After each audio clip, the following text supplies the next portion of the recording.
আসসালামু আলাইকুম everyone. Welcome to my YouTube channel চাঁদপুরের কন্যা মায়াবতী। যে যেখান থেকে দেখছেন আশা করি ভালো আছেন। আলহামদুলিল্লাহ আমিও ভালো আছি। তো বরাবরের মতন আরেকটি ভিডিও নিয়ে আসলাম আপনাদের মাঝে।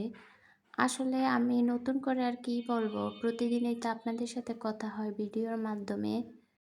এখন আর নতুন করে ভিডিও দিতে ইচ্ছে করে না, মনটাই একদম ভেঙে গেছে। কারণ দিন দিন আমার চ্যানেলটা ডাউন হয়ে যাচ্ছে, ভিউজ কমে যাচ্ছে, ওয়াচ টাইম কেটে নেওয়া হচ্ছে। ওয়াচ টাইম তো টোটালি নাই, এর ভিতরে আবার যদি কেটে নেওয়া হয় তাহলে অনেক বেশি খারাপ লাগে। সবাই বলে ধৈর্য নিয়ে ইউটিউবে কাজ করতে হয়, আমারও তো একটা ধৈর্য নেই, কিন্তু যখন ওয়াচ টাইমটা কেটে নেওয়া হয় তখন অনেক বেশি কষ্ট লাগে। তো এই তো শীতকালীন সবজি রান্না করতেছি, ফুলকপি, সিম, আলু। ফুলকপি তো আমার বড় মেয়ের অনেক বেশি পছন্দ। এখন তো বাজারে ফুলকপির দাম অনেক বেশি, তারপরও আমার হাজব্যান্ড দুইটা নিয়ে আসছে, যেহেতু আমরা অনেক বেশি পছন্দ করি। আর শীতকালে যখন একদম অ্যাভেলেবেল পাওয়া যায়, দাম কম থাকে, তখন আর পছন্দ থাকে না। তখন মানে খেতে খেতে মনে হয় যে একদম অসহ্য হয়ে ওঠে ফুলকপিটা।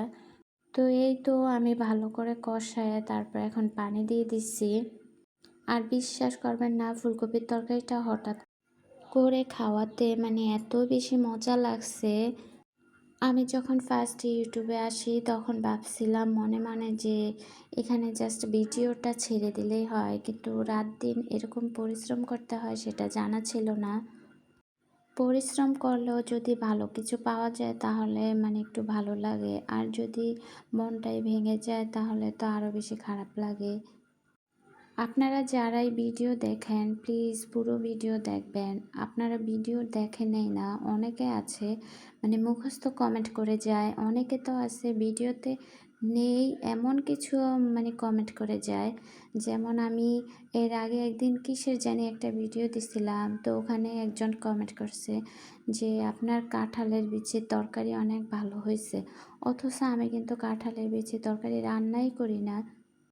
তখন বুঝলাম যে হায় রে, মানুষ অন্তত টাইটেল থাম্বনেল এগুলো দেখলেও তো বুঝে যে ভিডিওটা কিসের উপরে। এরকমভাবে একদম এসে হুটহাট মুখস্থ কমেন্ট করে যায়। তো এই তো আমার ফুলকপির তরকারি হয়ে গেছে কথা বলতে বলতে। এই দিক দিয়ে আবার আমি একটু করলা ভাজি করতেছি। আজকে না রান্না করার পরে মেহমান চলে আসছিল, তো যা রান্না করা ছিল তাই দিয়ে আপ্যায়ন করছি। আসলে আমার ছোট ননদ চলে আসছিল আমাদের বাড়ির পাশেই, ওর বাড়ি। তো ও তেমন একটা আসে না, তারপর আজকে হঠাৎ করে আসাতে মানে যা রান্না ছিল, রান্নার পর যেহেতু আসছে, তো যা রান্না ছিল তাই খেয়ে গেছে। আসলে ওই যে বলে না, রিজিকে যা থাকে তাই হয়, মানে জোর করে তেমন কিছুই পাওয়া যায় না। আল্লাহ পাক যখন যার রিজিকে যেটা লিখে রাখে সেটাই হয়। তো এই তো আমার ভাজিটা আমি লাস্টে বসাইছি, কারণ গরম চুলাতে আস্তে আস্তে হবে, আমার আর জাল দিতে হবে না। আমি ভাজি করলে সবসময় লাস্টে বসাই, ফার্স্টে বসাইলে দেখা গেছে যে জাল দেওয়া লাগে, এতে করে ভাজিটা পুড়ে যায়। আর লাস্টে বসাইলে এই যে এখন গরম চুলাতে আমি ভাজিটা একদম ভাজা ভাজা করে নেব। আর করলা ভাজি আমার কাছে একদম ভাজা ভাজা হলে অনেক বেশি ভালো লাগে। আমার হাজব্যান্ড তো করলা ভাজি নাকি ওর অনেক বেশি ভালো লাগে, ও যেরকম মানে হয় ওরকমই নাকি ও খেতে পারে করলা ভাজি। আমি আবার একটু সবুজ সবুজ থাকলে খেতে পারি না করলা ভাজিটা। তো এই তো আমার করলা ভাজি হয়ে গেছে। আর করলা ভাজিটা একটুকু তিতা লাগে না। তো করলা ভাজিটা আমার হয়ে গেছে, এখন আমি নামাই নিছি। আর এখান দিয়ে একটা বাচ্চাদের জন্য ডিম ভাজি করতেছি।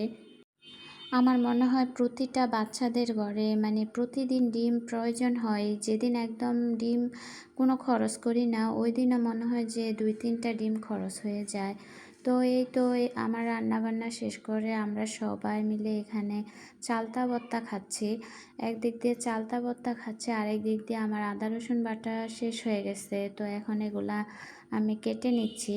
আসলে আদা রসুন বাটাটা না শেষ হয়ে গেলে আমার অনেক বেশি খারাপ লাগে, মানে এটা কাটতে আর বেশি খারাপ লাগে।